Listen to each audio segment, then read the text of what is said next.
Cor significa por supuesto. Seguro. Bien, hermanos, contentos de estar en la casa del Señor.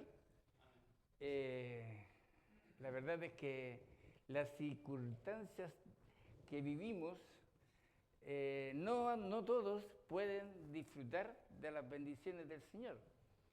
Por una u otra razón, algunos no están, mi señora está con un pie un poco raro, tiene que caminar de a poquitito y esperamos esta semana pueda ya el domingo estar de vuelta. Y la verdad es que gracias al Señor porque ha estado mejor, así que esperamos en el Señor que se sane, por eso ella no está hoy en día con nosotros. Vamos a orar, hermanos, para empezar esta clase que va a ser pero muy importante, muy buena, y va a haber hartas preguntas, yo creo, y hay participación de ustedes, porque el tema que corresponde hoy día es la segunda venida de nuestro Señor Jesucristo. Tengamos oración. Amado Dios, amado Padre Celestial, damos gracias al Señor que tú nos das la oportunidad de venir a tu templo para, primeramente, Señor, darte gracias por todo lo que nos das, por todos tus cuidados, toda tu protección, la providencia de los alimentos y, Señor, también porque por medio del Espíritu Santo tú pones en nuestro corazón ese deseo de estar para adorarte. Señor, pedimos ahora que al abrir tu palabra para estudiar lo que en ella hay, tu Espíritu Santo, Señor, sea guiándonos en nuestras mentes y podamos abrirlas para que ella nos haga entender lo que tu palabra es. Gracias por lo que tú nos darás en esta mañana, Señor, en los méritos de Cristo Jesús. Amén. ¿Qué se entiende por la segunda venida del Señor Jesús? ¿Qué alumno de la clase le gustaría decir algo? Cuando hablamos de segunda venida, ¿qué es lo obvio? ¿Ah? Que ella ha venido una vez. Exactamente. Cuando hay segunda venida es porque vino una vez. Y la venida del Señor Jesucristo, la segunda venida, es muy diferente a la primera venida. ¿Cómo vino Jesús en su primera venida? Dios viene hombre, hizo hombre. ¿Pero cómo vino? Se podría decir que vino, no sé si... ¿Ya? Vino como oculto. Porque la segunda venida dice que todo ojo le verá, pero en la primera venida, en el contexto de la Biblia, el Nuevo Testamento vino en forma, no digo oculta, pero no fue recibido como un evento. Ya. Bueno, el tema es la segunda venida del Señor Jesús, lo que vamos a ver. La segunda venida del Señor Jesús viene para Él tomar el control de la iglesia, llevársela y estar con la iglesia para siempre. La Biblia dice de que nosotros como hijos de Dios estamos esperando al Señor en su segunda venida, pero la primera venida, ¿cómo vino Él? Manso, humilde, la verdad, vino como un siervo, vino a ofrendar su vida por nosotros. Él vino ¿a qué? ¿Cuál era el propósito de que Él ofrendara su vida? Lo vimos el domingo pasado. La redención. ¿Y qué es lo que era eso? ¿No es cierto? Es la sangre que Él derramó en la cruz, que nosotros lo recordamos en la Santa Cena, es la que a nosotros nos hace aceptos, justos delante de la presencia de Dios. Porque sin derramamiento de sangre, dice la palabra de Dios, no hay remisión de pecado. ¿Qué significa? Pecado no entra al cielo. En el cielo no hay pecado. En el cielo hay santidad y hay todo lo que es santo. Y para que el hombre creado por Dios, una vez que cayó, pudiera volver a retomar ese estado en la eternidad con Dios, había que pagar una cuenta y esa cuenta la vino a pagar el Señor. El próximo mes, en el calendario nuestro, ¿qué es lo que hay? Navidad. Se vamos a recordar en su primera venida. ¿Ah? Vamos a tener la Navidad. Hermanos, tenemos que tener mucho cuidado con los conceptos. Diciembre no es Pascua. No es Pascua, diciembre. Diciembre es Navidad, nacimiento del Señor Jesús, que con el mundo evangélico creyente no lo llama nacimiento del Señor Jesús, sino la encarnación del Señor Jesús en la tierra. Vino a nacer, vino a ser hombre porque tenía que darse a conocer en medio de nosotros. Entonces, Él tomó nuestra naturaleza y se encarnó. Eso se llama natividad del Señor. ¿Qué es Pascua? Ya, eso es Semana Santa. Entonces, son las dos fiestas de la iglesia. Entonces, Semana Santa es Pascua. Y Pascua significa muerte del Señor Jesús. Se recuerda el día, el tiempo en que Jesús fue al Gólgota, a la cruz, y pagó nuestra... Hermano Felipe. Usted acaba de decir que no hubo pecado en el cielo, ¿cierto? No. Pero el primer pecado que cometió fue Satanás en el cielo, por haber su orgullo, ¿no? ¿Quién? El primer pecado que cometió fue Satanás, el haber cometido ese orgullo de que quería ser Dios. Mire, cuando uno lee, tiene que tener la certeza de que lo que está leyendo es lo que está diciendo el texto bíblico. Cuando en la Biblia está la narración de que Satanás fue echado del cielo, en el cielo dice, perfecto eras en todos tus caminos, dice la Escritura en Ezequiel, tanto en Ezequiel como en Isaías, que él era perfecto. Pero cuando se halló en él maldad, en ese mismo momento, fue echado del cielo. En el cielo no existe pecado, no hay. Y Dios se encarga de que eso sea, bueno, en la eternidad. Él es el Dios, Él es el Señor. Y a nosotros como criaturas, los ángeles son seres creados por Dios también.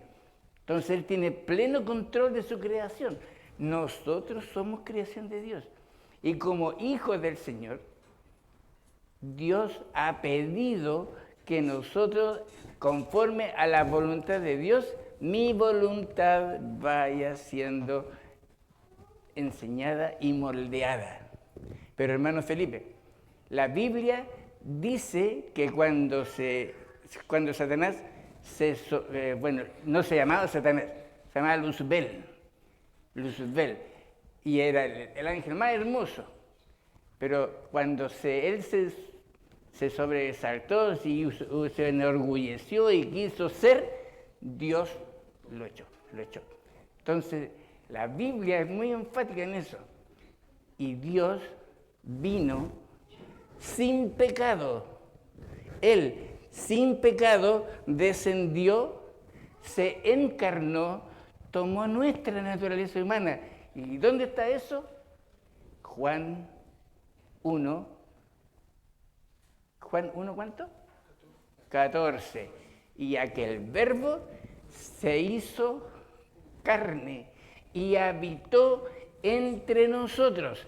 Y aquí voy a decir algo que no lo tenemos. Jesús no vino encubiertamente. Dios no está encubiertamente. Dios, en la persona de Cristo, se dio a conocer a nosotros. ¿Se acuerdan cuando Jesús habla con los apóstoles y Felipe le dice, Señor, muéstranos al Padre y nos basta? ¿Se acuerdan cuál es la respuesta de Jesús? Muy bien, pastor, un signo más. ¿Cuánto tiempo hace que estoy con vosotros y no me has conocido? Pero ahí no termina. ¿Cómo sigue, hermano Ro? ¿Cómo se llama? ¿Ah? ¿A dónde? ¿Cómo se llama? Lo que estamos hablando de que cuando Jesús le está dando la respuesta a Felipe, el que me ha visto a mí, dice, ha visto al Padre. Esa es la respuesta. Tanto tiempo hace que estoy con vosotros y no me conoces. Entonces ahí él le dice y se da a conocer el que me ha visto a mí, ha visto al Padre. Y cuando Jesús comenzó su ministerio a la edad de 30 años, ¿cómo comenzó predicando? ¿Cuáles eran sus primeras palabras? Arrepentíos porque el reino de los cielos se ha acercado. Pero la traducción de ese pasaje es arrepentido porque el reino de los cielos llegó, está aquí, porque era Cristo el que iba a ponernos nuevamente en la misma comunicación con Dios. A través de él iba a cerrarse, iba a curarse, iba a sanarse y Dios iba a restaurar nuestra vida. Ya, hermano Antonio. ¿Y el Señor cuándo vendrá? No se preocupe, si ahí entre todos lo vamos. Es que cuando hablamos de la segunda venida de Cristo es imposible empezar. El Nuevo Testamento nos enseña claramente que Cristo vino por primera vez. Sí, esa venida, la primera venida, era un anuncio previo al acontecimiento de la Natividad. Fue un anuncio profetizado, Ya. o sea, era el concepto mesiánico, Sí. que los profetas hablaban de que iba a venir un libertador, en fin. Ese concepto mesiánico, esa profecía bíblica, tuvo su cumplimiento en la primera venida de Cristo. Eso lo conocemos, eso lo sabemos. La segunda venida, ahí uno puede entrar en la polémica, porque en ese concepto de la segunda venida también hay escuelas de pensamiento, pero hay diversos pensamientos al respecto. Ya. Y de hecho a mí me son mucho uno, y por eso no soy modernista y no soy liberal, porque el movimiento liberal, la teología liberal, dicen que la segunda venida de Cristo, cuando ellos hablan de la segunda venida de Cristo, ahora el creyente es cuando uno muere. En la muerte dicen ellos, afirman que ahí viene la segunda venida, se cumple la segunda venida, porque no creen los milagros de la Biblia. Entonces, ese tema de repente se provoca una controversia. Ya. Lo que la Escritura enseña, lo que la Biblia enseña es que nosotros a través de ella entendemos y tenemos que tener claro que la venida del Señor Jesús, especialmente la segunda venida del Señor Jesús, también es un hecho profético. También es un hecho profético. Y el Señor Jesús fue el primero en profetizarlo, en que Él vendrá por segunda vez. Y donde Él se fue a hacer una casita para mi hermano Israel, una para la hermana Carmen, una para la hermana Cecia, la hermana Sonia, el hermano Gustavo. Él no fue a hacer una casa para... Él está en este momento preparándonos morada en el cielo, porque Él ha dicho que vendrá. Así como se profetizó que una vez Él iba a venir a salvarnos de nuestros pecados, a limpiarnos, a quitarnos, a sacarnos, en otras palabras, de la muerte espiritual a la vida espiritual, eso ya sucedió. Vino Jesús en el año 1, ¿no es cierto? El calendario tiene, y Él estuvo acá, hizo su ministerio y Él dijo, volveré, vendré por segunda vez. Y el hermano Antonio decía, ¿cuándo será? ¿Cómo será? La Biblia, ¿qué dice la Biblia? Ustedes, si le preguntaran a ver a mi hermano Marco, ¿cuándo va a venir el Señor? ¿Qué responderá usted? Estrictamente no se sabe la fecha exacta. Ya. Pero sí está la certeza de que va a venir. Ya. Yo creo que como creyentes, como hijos del Señor, Dios en su palabra nos ha dejado muy claro que Él va a venir. Y en la Biblia dice, vendré como ladrón en la noche. ¿Por qué dice eso? ¿Vendrá como ladrón en la noche? Nadie sabe venir a la verdad. Claro, porque si viene el ladrón y le dice al hermano Gustavo, esta noche voy a ir a tu casa y te voy a robar todo lo que tienes en tu casa. ¿Qué es lo que haría el hermano Gustavo? Va a buscar toda la fuerza pública y lo espera en la casa para que no lo roben. O sea, uno se prepara frente a ese evento. Ahora, la similitud es que él vendrá como ladrón, es decir, no sabemos el día ni la hora. Y Jesús dijo, ni yo la sé, solo mi Padre. Pero en el fondo Él es Dios y también sabía.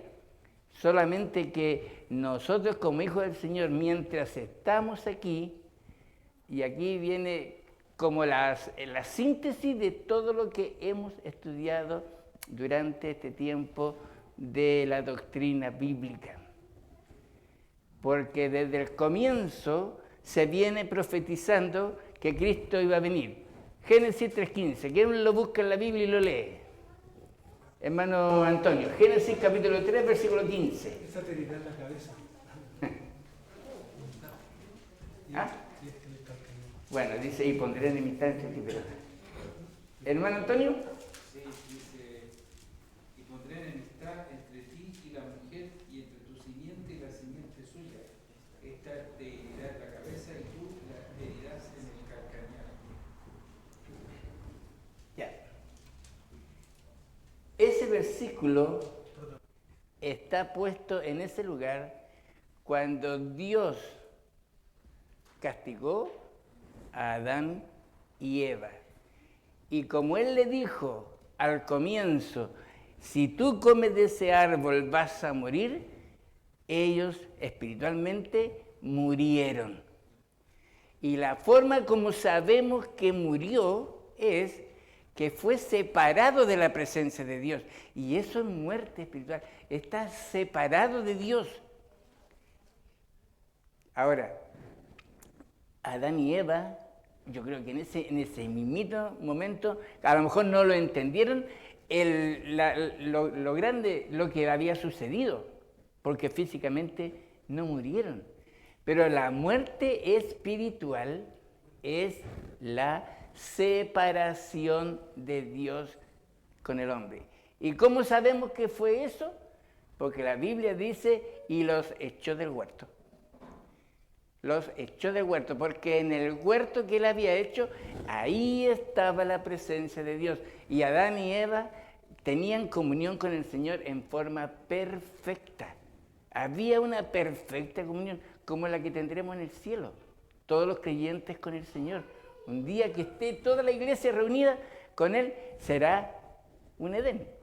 Estar alabando al Señor, estar conversando con Él, recibiendo directamente las bendiciones del Señor, hermano. Entonces, ¿qué hace? Pero Dios, en su amor, profetiza y dice, no voy a hacer otro hombre ni otra mujer, porque también el mundo dice, ¿y por qué Dios no eliminó a Adán y Eva e hizo una nueva criatura? Nuevamente algo perfecto. Y la razón que el Dios dice en su palabra, que el pensamiento, el hombre desde el principio hasta el fin siempre es el mismo. Adán, si usted hubiera estado en el huerto de Edén, habría hecho exactamente lo mismo. Si usted, como Eva o como Adán, hubiéramos estado en el huerto, nosotros hubiéramos hecho lo mismo. Entonces, ¿qué hace Dios?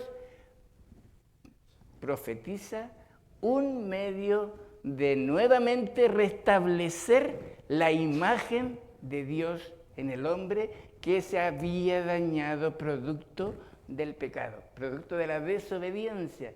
Y el pecado no era muerte, no era asesinato, no era adulterio, no era lo que nosotros decimos, tremendos pecados que hay, no, fue desobediencia. Para el Señor no existe pecado grande ni pecado chico. Para Dios el pecado es pecado. Y nosotros como hijos del Señor nos tenemos que mirar a un hermano que dice, está haciendo una mentira piadosa. No existen las mentiras piadosas, hermano. No existen. Dios quiere que su sí sea sí y que mi no sea no. Y que mi relación con el Señor sea la misma aquí dentro de este lugar, como en mi trabajo, como en mi colegio, como con mis amigos, en donde estoy. Yo debo ser el mismo. Y Génesis 3:15 está ahí. Y se cumple esa promesa, se cumple en Juan 1:14. Ahí viene Dios, viene la segunda persona de la Trinidad, el Señor Jesucristo, y será, dice su nombre Jesús, porque Él salvará a su pueblo de sus pecados. Es decir, nosotros, el pueblo de Israel, porque Él vino a lo suyo, vino a Israel, a salvar a Israel. Y el mismo Juan, escribiendo Juan 1:11, dice, a los suyos vino y los suyos no lo recibieron. Y ahí lo que dijo un hermano, ¿cómo iba a venir?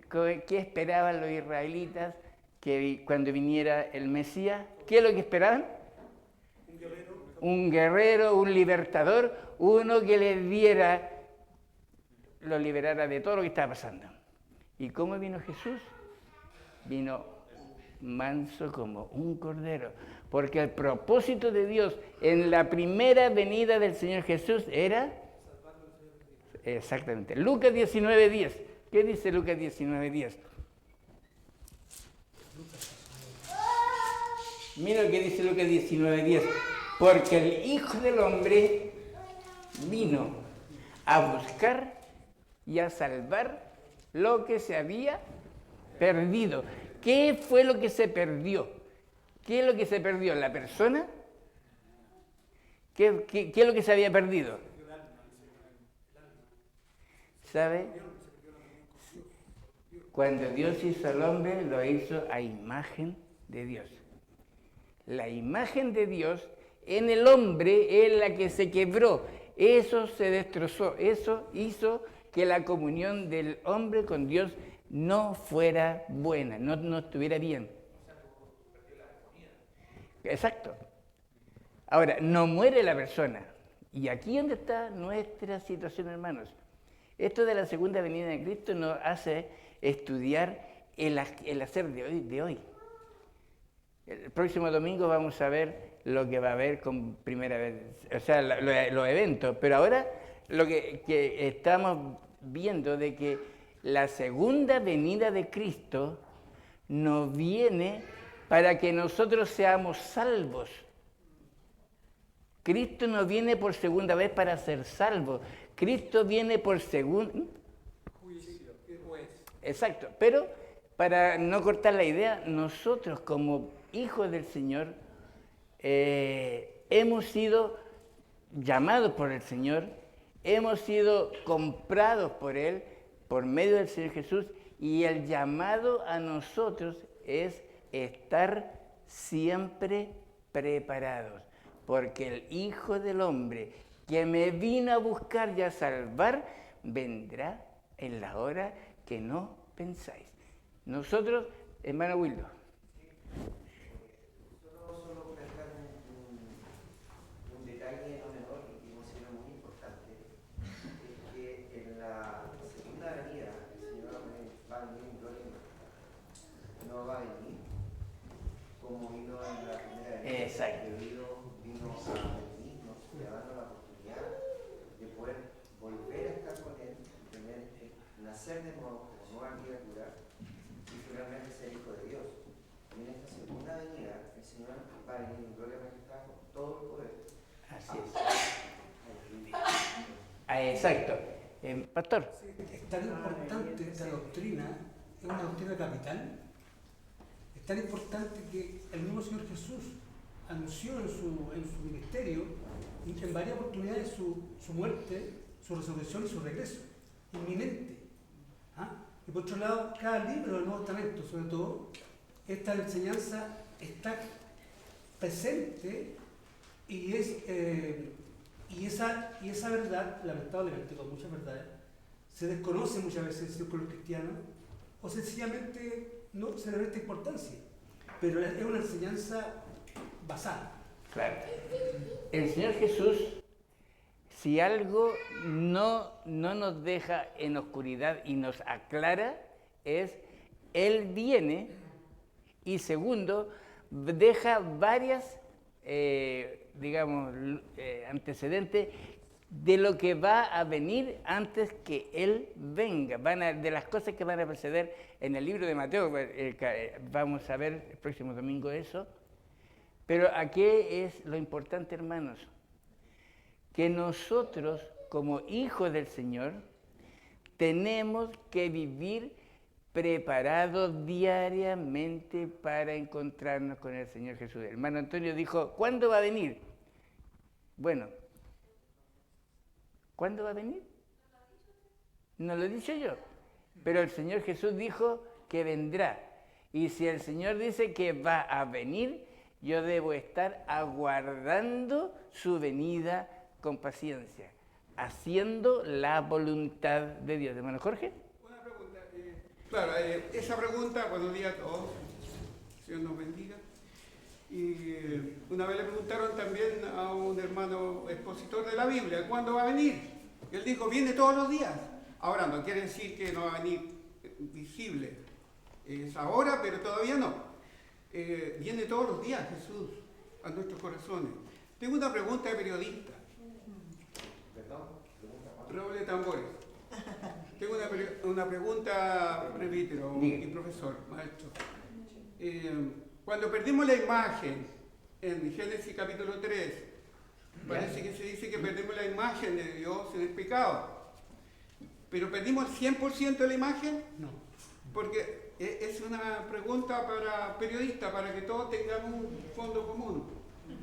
¿Perdimos 100% o hay algo todavía? Ya. A ver, lo primero, Jesús dijo que vendrá la segunda vez y esta segunda vez es visible. Él viene. La verdad es que como iglesia, ¿qué es lo que se enseña? A través de la Biblia, ¿qué es lo que se enseña? ¿Qué es lo que Dios nos dice a través de su palabra?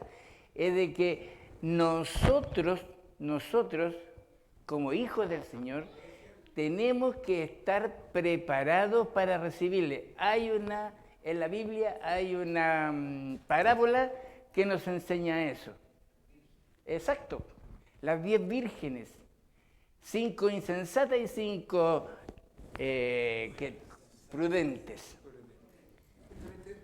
Le llama la atención, porque el capítulo más claro en cuanto a su segunda venida, y él expone claramente, ¿cierto? Es Mateo 24, el gran sermón, el último que Mateo describe, y él señala, después que termina esa sermón, él anuncia 2 parábolas. Y una de las parábolas justamente son las 10 vírgenes. Quizás una de las palabras más atemorizantes, en el sentido de que él está de alguna manera buscando que la iglesia se prepare para ese evento. Ya. La iglesia, buen término, y la iglesia no es este espacio físico, no es esta estructura. Esta estructura se llama templo y la iglesia somos nosotros. Mateo 25, hermano Jorge. Nosotros estamos como iglesia, estamos ansiosos esperando la segunda venida del Señor Jesús. ¿Qué dijo el apóstol Pablo? Que para él era mejor estar, pero por causa de la iglesia el Señor tenía para predicar. Hermano Wildo. Lo que usted está diciendo, cuando menciona que Dios vendrá de manera visible en Apocalipsis 19, versículo 11, dice, la revelación, dice, entonces viene el cielo abierto, vi el cielo abierto, y aquí un caballo blanco, y al que lo montaba se llamaba fiel, y verdadero, y con justicia justa y pelea. Exacto. Una serie más de características, pero solamente precisar que, tal como usted menciona, claro, un evento visible. Lo que pasa, hermanos, es que este tema es tan apocalíptico de la segunda venida del Señor Jesús que da para mucho y conversar, y es bueno que lo hagamos. El próximo domingo vamos a continuar. Lo que sucede, hermanos, que la segunda venida presencial del Señor Jesús es juicio. juicio. El apóstol Pablo dice en 2 de Corintios, dice que él va, nosotros como creyentes vamos ante el tribunal de Cristo. Los hijos del Señor no tendremos juicio de pecado. No tendremos juicio de pecado. Los hijos del Señor tendremos el juicio ante el tribunal de Cristo. ¿Por qué dice tribunal de Cristo? Porque Cristo ¿qué es lo que es Cristo? ¿En qué se transformó Cristo para nosotros? En un abogado. Por eso hablar de tribunal.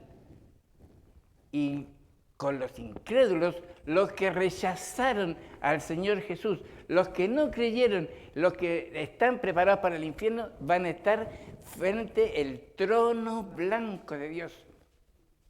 El trono blanco. Y el trono blanco significa juicio eterno, separación eterna de Dios, el juicio de obras. La gente va a ser juzgada por sus obras y como ninguna obra me va a garantizar que puedo llegar al cielo, Dios va a decir, porque rechazó el mensaje que yo envié a través del Señor Jesús, envié a mi Hijo a salvarlo, no lo creyeron, el juicio de Dios va a ser infierno, va a ser separación eterna. Hermanos, nosotros como hijos del Señor tenemos esa gran bendición. Dice, si alguno, vamos a terminar a las 2:30, dice, el apóstol Pablo dice, porque nadie puede poner otro fundamento que el que está puesto, el cual es Jesucristo. Pero ¿qué sigue diciendo? Pero si sobre este fundamento alguno edificare con oro, plata, piedras preciosas, madera, heno o hojarasca, la obra de cada uno de nosotros será manifiesta porque el día la declarará, porque por el fuego va a ser probada. Y el que sobrevivió recibirá recompensa. Pero la obra de uno, si tuvo oro, el fuego no mata el oro, plata, piedras preciosas, eso pasa. Pero la madera, el heno, la hojarasca, ¿la quema el fuego? Sí. ¿El creyente es quemado? Si yo edifico con madera, heno, hojarasca, nuestra obra va a ser probada y nosotros muchas veces podemos hacer las cosas para el Señor, no para agradar a Él, sino para que nosotros recibamos la gloria, para hacer nosotros saber, hacer de nosotros la vida cristiana bonita, no. La Biblia dice que todo lo que hacemos, sea de palabra, de hecho, hacedlo todo en el nombre del Señor Jesús. Es decir, la Biblia dice que Él mismo será salvo, aunque así como por fuego. Las obras, nuestra salvación no depende de las obras, pero sí la estadía en el cielo, Dios nos va a premiar con galardones en el cielo. Hermanos, el próximo domingo vamos a continuar. Y lean Mateo 24 y Mateo 25, porque esas es las señales con las que el Señor ha dicho, esto va a suceder antes que yo venga. Y hay un versículo que se los voy a decir. Cuando se predicare el Evangelio en todo el mundo, entonces será el fin. Eso dice el Señor Jesús. Oremos. Amado Dios, amado Padre Celestial, damos gracias por este tiempo que usted nos da de poder estudiar su palabra y pedimos al Señor que cada día a través de su Espíritu Santo nosotros podamos dar gracias por todo lo que tú nos das por medio de tu palabra en nuestra vida. En los méritos de Cristo Jesús. Amén.